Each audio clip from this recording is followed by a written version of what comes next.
Good morning, everybody. Thank you very much for Richard and Pia for inviting me to join this team, or this family, as we've described it before. I'm new to this, to this gang, and I've been very welcome, and I've learned so much of this. As a newcomer, I've been invited to speak to these experts. It's such a privilege to be able to do that. I wonder if we could start off, if you could start off by saying, Peter, and then we work this way, by saying where you came from in terms of your background and what got you into ME research or ME clinical practice. Sure, I'm Peter Novak. I'm a neurologist with interest in autonomic disorders. So, autonomic the dysfunction and ME patients, long COVID, there's a lot of overlap. So we do have a clinic focusing on the long COVID patient with dysautonomia.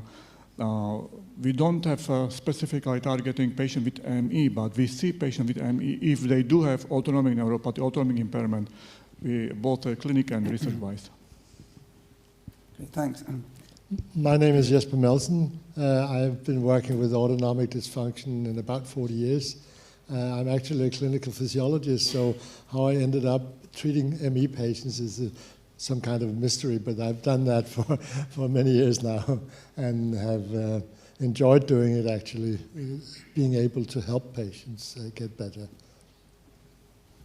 My name is Ola Saugstad. I'm actually a pediatrician. I was professor of pediatrics at the University of Oslo and head of what they call the Department of Pediatric Research for 27 years, and also a neonatologist. But I also been involved in ME field for more than 30 years, and I started to travel around in Norway and visit the most severely ill ME patients 15 years ago, and I was really shocked what I saw, that very, very ill patients, and I've been working with intensive care medicine for my whole career, and I saw patients who were sicker than those we had in the intensive care unit without any doctors, any health personnel taking care of them. They were taken care of by their parents, most of them. So that was really an eye-opener for me. And I think that also, I got this idea that we have to make our own institution for these patients. So my name is Artur Fedorowski. I'm a professor of cardiology at Karolinska University Hospital and Institute in Sweden, in Stockholm actually. So my journey with cardiovascular autonomic dysfunction or dysautonomia started actually almost 20 years ago when I was investigating people who were falling, older people who were falling, or maybe younger people who were fainting. At one point we examined a lady back in 2007, I guess, with just strange heart rate increase. She fainted during head up tilt testing, and just nobody knew what it was. I asked around, nobody knew what it was. So this is how my journey started. And I ended up being a sort of POTS reference center and long COVID center at Karolinska for Sweden. My name is Olli Polo, and I used to be professor of respiratory medicine at the University of Tampere, Finland. I was professor of respiratory diseases. Was that my interest has been all my life as sleep disorder, including sleep apnea, and in that I learned I met a lot of patients who had sleep disturbances, extremely difficult to deal with, and that took me to be understanding that these patients were chronic fatigue patients, and then that's the reason why I'm here. Okay, so my name is Christian Sommerfeld. I am a professor of pediatrics. So pediatric neurology is my area. And I've been working for 30 years, it's a little bit more, with ME patients in Bergen, Norway, at the university there. But the major experience I have was when the epidemic in Europe started in 2004.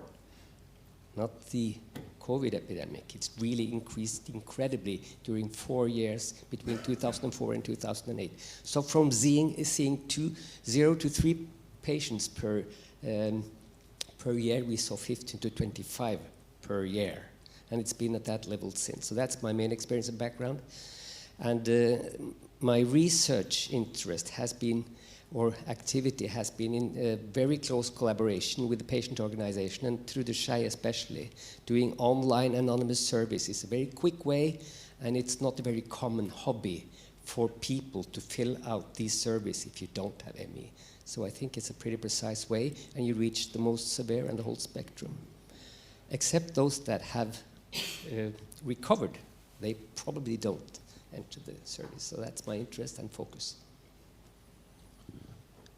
My name is Friðbjörn Sigurðsson. I'm a medical oncologist, and it was actually Kristín Sigurðardóttir, who is here in the audience, that got me involved in this field. She's told me that she had just met an oncologist in Bergen in Norway that they were treating ME patients with cancer drugs. So she said, you really need to get involved in this field. So I did.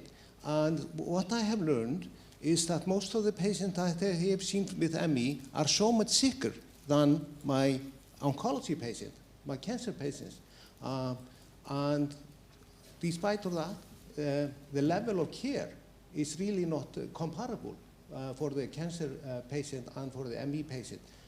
So that's my interest, and we were able to start a clinic in Akureyri in August of last year. We have seen 420 patients so far, almost all of them very sick. Thank you very much. That's very inspiring, and I'm glad you have. Themes, I think, come from that of the severity of the disease that go worse than cancer in some patients and worse than intensive care. But have you got some success stories? I don't know, Christian, do you have a success story you can tell us about things that have Yes, of course, there's a very important success story that you should tell to every ME patient, but don't go on about it, and that is that you have a spontaneous recovery. That's very important to keep that in mind, and it's very important for the research into treatments, because that's a very, very important hope regarding finding a button or some buttons to push. So it's very important for the research. And the other one is that the symptom spectrum of the disease, the patients are so alike. And when you're a pediatrician, you come early in because school is compulsory. So those below 15 years of age especially, you're early on the stage, and they are so alike, except for the variability in severity. So, but the main signal I would give out is sort of the same signal you are giving out, that this is an extremely sick population, and they are not depressed. They are just so want to get back to life, so they never focus on the symptoms. If you ask them about this, for example, first about their functional capacity, are you able to do that? They would often say yes, while they actually are not able to do it. They're always optimistic because they don't want to focus on the negative side. And they don't talk about their symptoms, so it's a hidden disease.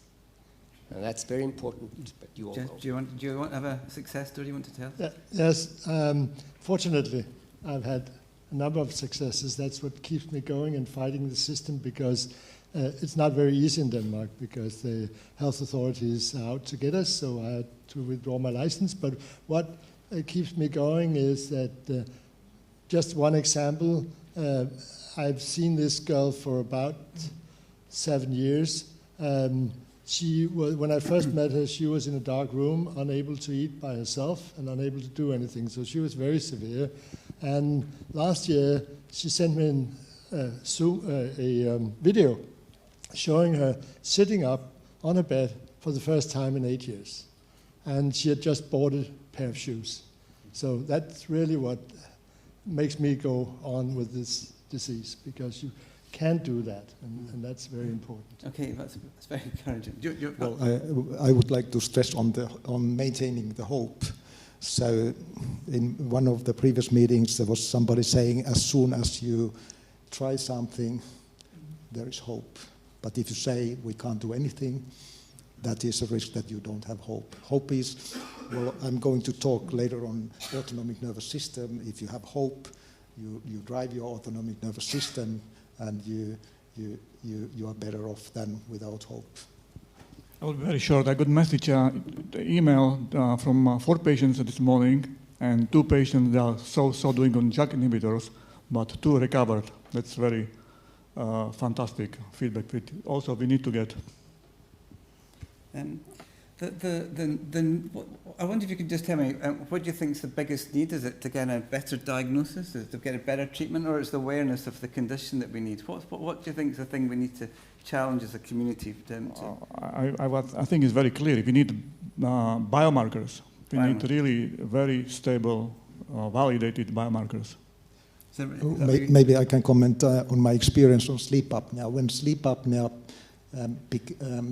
it couldn't be treated, it was just more of a stroke or snoring patients falling asleep in public. But once the effective treatment was invented, so it became a disease, and everybody has to be diagnosed and treated for it. So I think what is very important that we get an effective treatment, and that will ensure people, I mean the large audience, that this is actually a disease which should be treated. So treatment, biomarkers, what do you think? Well, I think that, first of all, information of the patient and their relatives, and give them hope, and then get help from the public system, which is very difficult, and do things like Ola talked about, and then try as much medication that you can do without doing any harm. I think there's one thing we haven't said, and that is to get the diagnosis. You cannot start to take blood samples in the whole population, well, you could, to get a biomarker. And these other things which are extremely important, you do in the diagnosis, and that is part of what our endeavor has been with the FunCap questionnaire, which has been developed by actually the patient community with 7,000 responses. And that is very easy to use. The patient fills it out and shows it over the table to their general practitioner or whoever. And then the doctor has two opportunities. It's either to say, wow, this is really, you are really sick. Or they can say, oh, you must be lying. And that's a clear-cut situation, instead of the difficult situation for the patient to explain how sick they are. So I think it's a very easy first step to spread the news about that. I think in line with that, I think recognition is very important, because these patients are not recognized, and their diagnosis is not recognized, and they have still a lot of problems if they go to the general practitioner, for instance, or they need some support, So I think what the results I just showed you, that we have some improvement. I think it's because these patients at Røysemtunet, they have less PEM.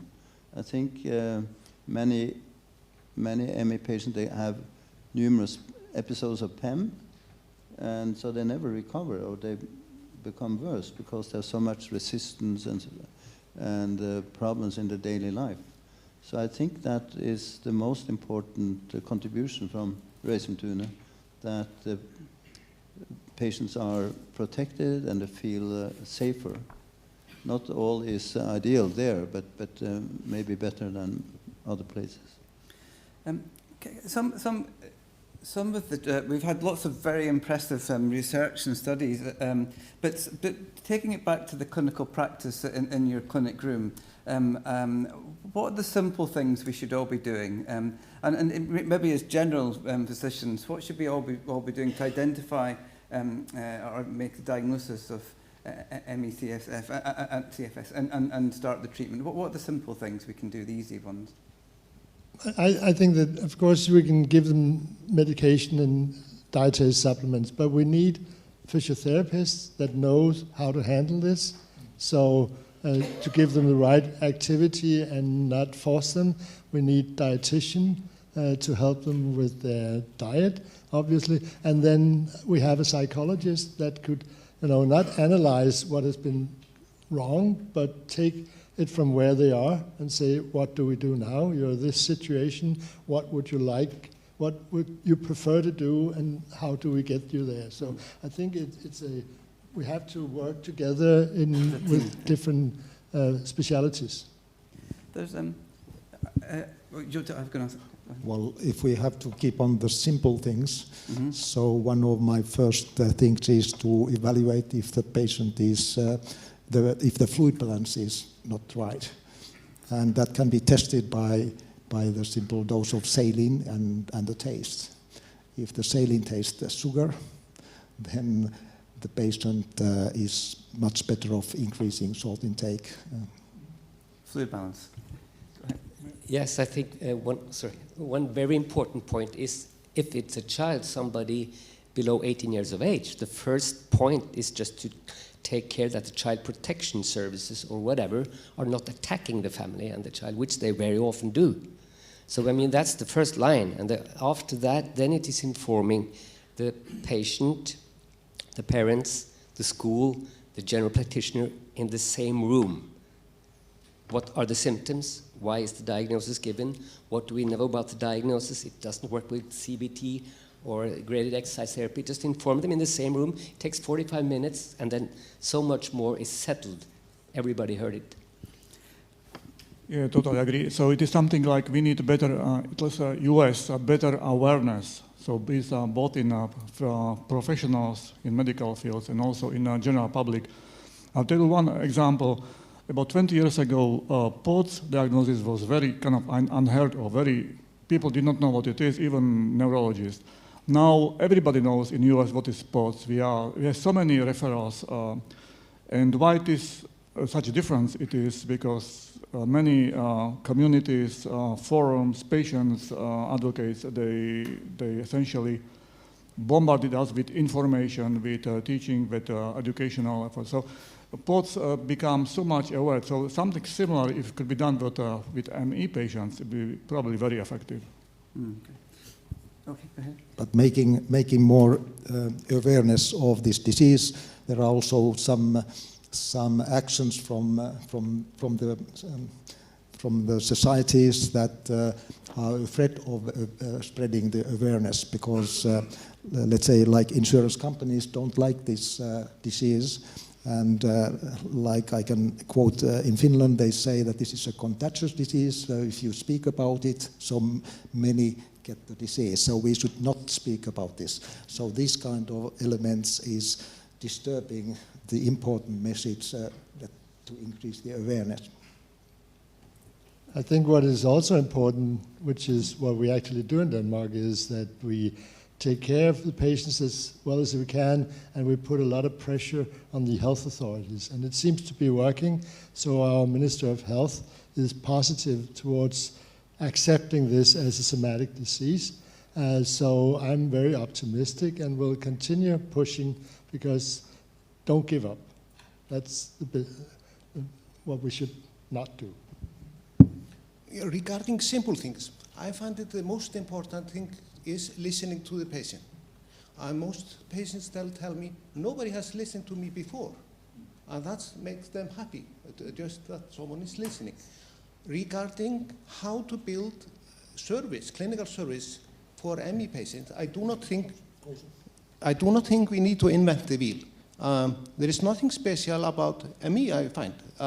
We have, as my background is oncology, most nations do have oncology center, cancer centers.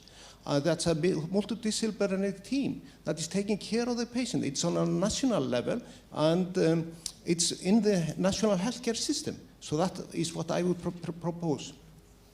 I've been very